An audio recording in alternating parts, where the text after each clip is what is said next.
Hey guys, Chris at the Ultimate Recycler. We've come to part 3 of our recent picking adventure. If you haven't seen part 1 or part 2, I'll put the links underneath. But we're doing a series on when we go buying. We're going to take the camera.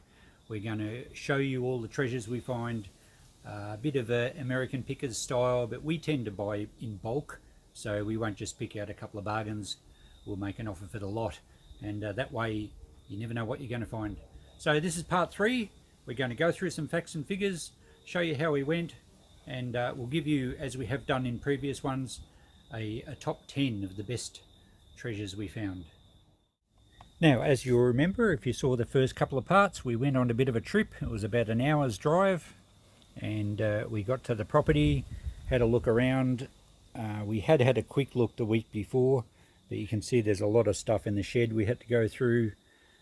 Christine packed up a lot of stuff in the house. A bit of china and glassware and various other household stuff. We worked out a price, and we'll bring our notepad into play here. We paid, for those who haven't seen or those who need reminding, we paid out $550 cash. Now, it's interesting that I've had a few people who have seen the first couple of parts, and there were opposing comments. One guy said, "Wow, you filled the whole van for $550, what a bargain." And yet, at the other end of the scale, someone said, "Why did you give the ladies so much money for that junk?" So it's just interesting, the different perspectives. $550 is what we paid out. Will we give Carmel any more? Well, that's to be seen. Now, our expenses, other than the cash, we tallied up, and Christine keeps a pretty good track of our time, about 50 hours combined. And that includes obviously the trip up there, the sorting out, and then the unloading, a lot of processing and washing, a lot of repairs on various things, although I did not include the clocks or a couple of other things. But there is a lot of time goes into processing these deals, and that doesn't account for the time that it actually takes to sell it through the shop, nor does that include the time to eBay things, and that's fairly time consuming, you know, setting up the eBay listing, and there's going to be a few fees there, and also posting of the items. So we've probably gone in excess of that, but we're working on about 50 hours at $50 an hour, which we value our time at, gives us an expense as such of $2,500. Okay, so on to the figures. What stuff did we get? Well, you've seen a bit through the various processing clips we've done. We've got lots of pages of stock here. We have been selling some of the stuff. And we ended up with, because we have to itemise all our stuff with a serial number, we get to the last page, we ended up with 457 items. Now, there's also quite a lot of stuff that we actually gave away or just went on the free trolley or in a dollar box. But any items usually over $5 or better we itemise. So just over 450 items. Lots of lower value stuff, but there were some treasures, and I'll show you the top 10 at the end of this clip. So the estimated potential return based on what we priced items at tallied up to around about $6,500. So those people that thought 550 was a lot to pay, perhaps are reconsidering. And those that said you've done well for 550 were probably right. But we've got to work out if we're going to give Carmel some extra money, and if so, how much. Now let me go through our rough formula, and I'll probably do a separate video on this formula. It's how we like to price out our deals. And rather than me explain it in every one of these picking videos, I might just simply refer back to a video that shows our formula. Anyway, I'll go through it again now. What we've got is a potential return of $6,500 if everything sells at what we priced it at. Now, that's extremely unlikely. In fact, it won't happen. I'll tell you right now. Sometimes we just pull a figure out of the air for, say, an original artwork. And it may sit in our shop for quite a long time, and we may end up selling it at way less, even half or even a third of what we priced it at. We do carry the stock for a long time. Let's have a quick scan back through this. You can see that a lot of stuff we do sell at the amount we priced it at. but there will also be lots of things that we just did guess on a price. And let me see if I can find, there's a technical farming annual here. We put $40 on it. It may end up selling at $10 if it's been in the shop for a while. So we don't like our stock going old or stale in the shop. And we've got so many of these deals coming in that anything that has been in stock for a while we will discount. So let's bring that 6,500 back to a realistic figure. And we're going to work on 3/4 of that. So if we're pricing things out as we have and allowing for discounts, we could reasonably expect to get 3/4 of that amount, which would work out at about 4,800 roughly. I'm rounding these figures. So that's our potential return. What we're going to do with that figure is we're going to take off our labour costs. So $2,500 labour then gives us $2,300. Now that figure is what we expect to get back on our investment. Our investment was $550. We like to try and triple to stay in business these days and to cover all our overheads, insurance, 2 vehicles, registration on trailers, running 2 shops, lots of normal business expenses. We like to triple our investment. So if we divide that figure by 3, we will get around about $770.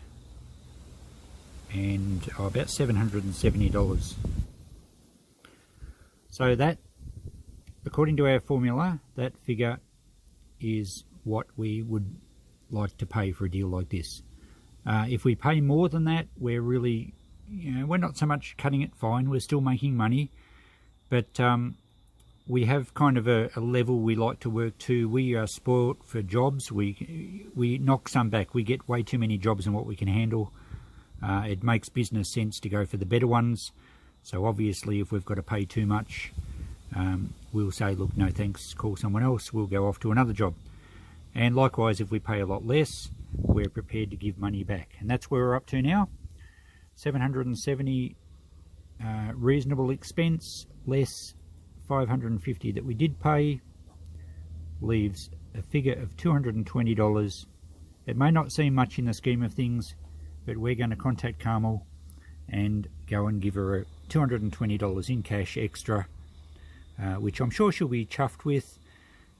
She doesn't need to know all our final figures. I mean, I'm happy to share it on YouTube, and if she happens to see it, that's fine. Look, we're an open book with how we deal. The retro deal that some of you saw, the guy we bought that off, Rob, he actually saw the video, and we've got nothing to hide. As I said, if we can't do these sort of figures, we'll move on and go to another job. So there we go. That's explained what we're up to. We are going to give Carmel some money, a couple $100, $220. I'm sure she'll be happy with that. We don't have to go back and do that. We never have to see her again if we don't want to. But we live in a rural area. I like to get a good reputation. I like to be open and honest with my dealings, and I'm sure she'll be happy, and she'll most likely tell her friends that, these people were up front with me, and perhaps give them a call if you want to clear out some stuff. So there you go. That's the bottom line for this deal. That's all the figures. If you have any questions on this, fire away, absolutely. If you have any comments, and I will do a video on our formula, and then I can refer to that in future videos. So the next thing we've got to do is our top 10. Let's start at number 10, and we have these really impressive crystal Bohemian candlesticks. They're made in the Czech Republic. They're probably not overly old, maybe 1990s, early 2000s. They would retail for a lot, so we actually put $95 on these ones. Number 9, we have this really cool world globe. It's in perfect condition. It's quite a vintage piece. I think it dates back to the 70s. It works well. I safety tested it, and we put 140 on that. I think it was, I don't remember now if it was a Reader's Digest one or made by another company that makes globes. I just can't remember, but it's a nice piece and it should sell well. Number 8 was a bit of a surprise package. This was in a box in the shed. Didn't think a great deal of it at the time. It suits a 1970s era Chrysler, probably a Valiant or a Charger. I put this on eBay, and because it looked almost brand new, and I think it had been used, but with the original box, the box is actually dated 1970s, and it made $145. Number 7 was the hospital bed, the early 1900s hospital bed. It looked really good in the shop, as you can see. I've got it there set up with stuff. I had a lot of blankets on it when I first put it in and sold a lot. We put $150 on the bed. Number 6 was this Myatt dinner set. We've priced all the pieces individually, and you often find that there's people collect jugs or trios. We did sell a stack of one of the plates just the other day. There's a tureen. We've priced them all separately, but it did add up to $165. You can see they're all stamped Myatt, Staffordshire Pottery, England. So yep, we should get around about $165 when that all sells. Number 5, another surprise package, and this is another reason why eBay is good to market stuff. This is off a probably 1970s or early 80s Honda motorbike, like a postie bike, probably a CT90 or a CT110, and this one on eBay made $185. Now these watercolours, they're original watercolours. We did guess a bit at the price on these. We put $190 or $95 each. They're of substantial size and they're quite well done. They're signed. And this is something though where we don't know what they'll eventually get, but we'll go for $190. The best surprise probably of the lot, this Crown Seal Hamilton bottle from country Victoria. Not particularly interesting, probably dates to the 1950s, maybe 60s. But it is a rare one, and that's where eBay again can prove what something's worth. I listed it, I think I started it at $50 on eBay, and it had quite a lot of bids. It actually sold for $225 plus postage. So a great one there. This next one, number 2, the table. I priced the table at $250. That partly reflects that I don't want to sell it too quickly. It is a nice old pine turned leg table. Would suit a colonial style kitchen. I think we'll get our $250, but it will just take a while. In the meantime, it looks great in the shop. And number 1, from this deal, it's a bulk deal again, all the records. We had a look through them when we packed them up, and you can see that there's a Dr. Hook one, so a lot of stuff from the 80s and into the early 90s or late 70s can be quite valuable. And just purely the volume, these added up to around about $500. Of course, we'll have to discount some, and a lot might end up in the dollar box, but there's good value in records. So there you go. Now some honourable mentions. These 2 clocks, which I actually valued quite a bit in my head when I first saw the deal, neither were working, and we valued them, I think, if I remember correctly, at $75 each. As far as figures go, I have fixed them both, and this one here I've actually done a repair on. The other one I had to basically give a really good service. But the first one there is a video on servicing that one and getting it running, and I'll put the link up. But yeah, look, they're nice pieces, but we didn't get what we thought we would out of them, other than, you know, we've sold them now, but I had to put a fair bit of work into it, which we didn't account for in the labour on this video. But still, they deserve an honourable mention. They're a couple of nice clocks. Now, more honourable mentions here. Both of these are going to be projects and probably future videos for me. I think we valued these both at $50 each as they are, but I'm going to do restorations on them. The bike is a ripper in that it's nice and complete and not badly damaged at all, and only a little bit of minor surface rust, so we'll do that one up at some stage. Not sure what it'll be worth down the track. I'll be putting a bit of time into it. Probably won't be worth my while, but it'll get a video, and I like restoring things. It's very satisfying. Likewise with the old Victor mower, the time I'm going to put into this one definitely won't be worthwhile, but I'm pretty keen to restore it just as a bit of a video series, and we'll go over the top.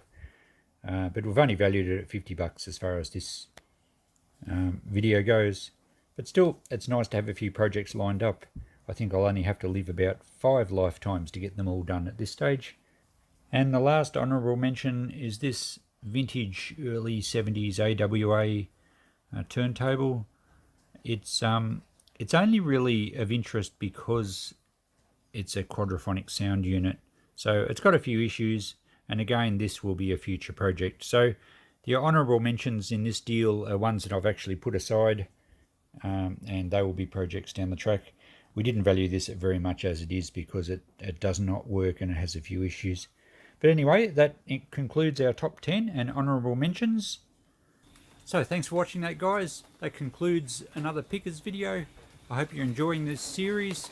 Again, give us some feedback on what you like to see, whether you think the top 10 is a good idea. Had some great feedback on the last one. And I'll always throw in a few honourable mentions. And you know, I'll always stack up projects for me to continue this channel with.